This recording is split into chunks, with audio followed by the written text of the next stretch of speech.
Trancoso, devenu le lieu le plus couru et le plus cher du pays, un Saint-Tropez brésilien. Escale de rêve au Brésil, le reportage est signé François Cardona et Stéphanie Lebrun.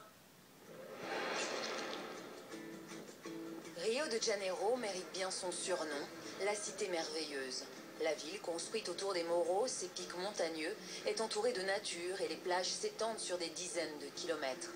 Les amoureux du Brésil et les investisseurs du monde entier ont bien compris le potentiel de ce pays immense. Dans son appartement d'Ipanema, l'un des quartiers les plus chics de Rio, Emmanuelle de Clermont-Tonnerre profite chaque matin de l'océan et de la vue exceptionnelle. Elle a quitté l'Europe pour les charmes du Brésil, un choix qu'elle ne regrette pas. C'est vraiment un endroit divin. J'avoue que les 6 premiers mois où j'ai vécu dans cet appartement, je me suis dit tous les jours j'avais l'impression de rêver. Et finalement, 8 ans, presque 10 ans plus tard, c'est toujours le même émerveillement. Emmanuelle est une défricheuse. Elle découvre les endroits les plus beaux du Brésil pour investir. Avec son mari, Philippe Meus, un riche homme d'affaires belge installé depuis 30 ans au Brésil. Il a fait fortune dans l'éthanol, le carburant qui fait rouler les voitures brésiliennes. Il possède aussi un hôtel de luxe à 200 km de Rio, mais Emmanuelle et Philippe ne comptent pas s'arrêter là. Dès qu'ils le peuvent, ils rejoignent à bord de leur propre hélicoptère, ce qui est en train de devenir l'un des endroits les plus prisés au monde. À 2 heures de vol de Rio, voici Trancoso. Trancoso, c'est le paradis absolu. C'est cette eau turquoise, ces plages magnifiques. C'est un des endroits les plus exclusifs du Brésil. Exclusif, c'est bien pour cette raison que les stars viennent du monde entier pour se reposer à l'abri de la forêt et des regards. Il y a le Ronaldo phénomène, donc il y a une maison un peu plus loin ici de l'autre côté du Trancoso. Voilà, là on a traversé justement la maison qui a reçu Beyoncé pendant 15 jours. À 700 km au nord de Rio, la côte qui rejoint Salvador de Bahia est une des plus belles du Brésil. Nature sauvage et préservée, plages magnifiques et désertes, la nouvelle Riviera brésilienne offre calme, luxe et discrétion. Les plus riches de la planète l'ont bien compris.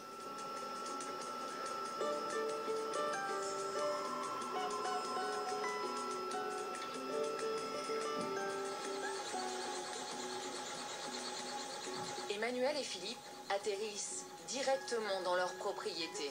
Un havre de paix qu'ils ont découvert il y a 8 ans. Cet endroit était alors inconnu. Voilà, c'est notre endroit de repos, notre petit paradis, l'endroit où on vient finalement recharger nos batteries. Ici, le calme est absolu, à peine troublé par le chant du vent dans les palmiers et les oiseaux.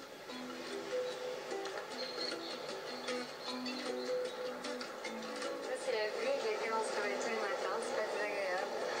Ils ont fait construire cette maison en 2005, ils la voulaient en harmonie avec la nature, simple et ouverte sur l'extérieur. Elle vaut aujourd'hui 5 millions d'euros. La maison en fait est fermée par des panneaux de bois avec des petites lattes pivotantes qui nous permettent de la voir fermée ou ouverte selon l'envie. On est dans cette nature avec le chant des oiseaux. Et la plage est où? Alors la plage, suivez-moi. On a un petit pont qui traverse le Mangue et qui nous permet d'accéder à la plage. Au bout de ce chemin, une plage de 14 km de long. Voilà, c'est ça le luxe de Trancoso. Cette plage immense, infinie, et qui est juste magnifique. On a l'impression qu'il n'y a personne. On ne voit quasiment que de la nature. On peut se balader, les maisons on ne les voit pas. C'est vraiment le luxe et le charme de Trancoso. Du sable blanc et fin, une mer chaude et transparente. À mon avis, ça a été un bon 25 degrés. Autant dire que l'eau est chaude, qu'elle est délicieuse. Un soleil qui brille toute l'année et une nature protégée, mais tout cela a un prix. Les maisons qui ont un accès direct à la mer se vendent entre 2 et 10 millions d'euros. Personne, dans le petit village de pêcheurs de Trancoso, n'aurait pu imaginer cela il y a encore 30 ans. À part cet homme, Ricardo Salem a fait fortune ici dans l'immobilier, mais quand il est arrivé sur cette côte, c'était un jeune hippie en quête de paradis perdu. Moi, je suis arrivé ici par la plage. Il n'y avait rien. On se lavait dans la rivière et on faisait venir l'eau potable. On se doutait qu'un jour les gens s'intéresseraient à cet endroit, parce que c'est un endroit très spécial, très fort pour la culture brésilienne, c'est très intact, pur. Ce sont les navigateurs portugais qui ont découvert cette côte en 1500. C'était la première fois qu'ils touchaient la terre brésilienne. 5 siècles plus tard, rien n'a changé, ou presque. Cette place, c'était toute la ville. Ça se terminait là-bas, l'église et la ville devant. L'urbanisme des jésuites, le pouvoir de Dieu d'abord, et au fur et à mesure que les Indiens acceptaient la religion, on leur permettait de construire des maisons autour, côte à côte. Et voici le Trancoso que Ricardo découvre en 1979. C'est un village où régnait le silence. Les enfants jouaient au ballon, parfois tout seuls ou avec une poule. Il n'y avait vraiment pas beaucoup de monde. C'est un endroit beau, agréable, calme, avec des gens heureux, sympas. Il n'y a pas photo, ça allait finir par se savoir. En fin d'après-midi, ils sont quelques-uns à se retrouver pour une roda de samba, un moment de musique improvisée qui rassemble ceux qui ont envie de jouer et de chanter.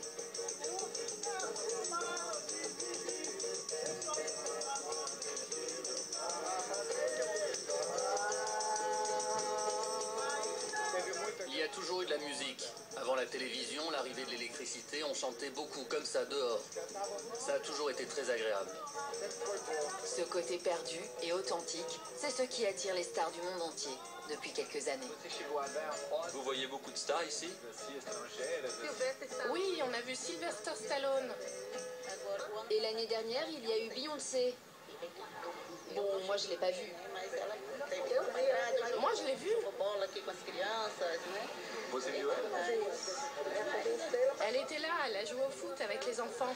La grande Beyoncé. Sur ces images amateurs, on découvre en effet Beyoncé qui fait des percussions avec les enfants du village. C'était en septembre l'année dernière. Robert De Niro a été l'un des premiers à apprécier Trancoso. Depuis, des fidèles comme Will Smith, Matt Damon et la top brésilienne Gisele Bündchen y viennent régulièrement. Si les stars accourent pour leurs vacances, c'est parce que Ricardo Salem construit des maisons sur mesure dans un style bien à lui qu'il a inventé. Tout a commencé ici il y a 20 ans, quand il a décidé de ne plus repartir. Cette maison a grandi peu à peu. Au début, j'ai vécu ici, il n'y avait aucun mur, c'était merveilleux. Il m'a fallu du temps pour accepter de fermer, de mettre des murs. J'ai compris au bout d'un moment que ce n'était plus possible. Je me réveillais parfois trempé après une tempête et les chevaux rentraient dans mon salon. Architecte autodidacte, il a lancé une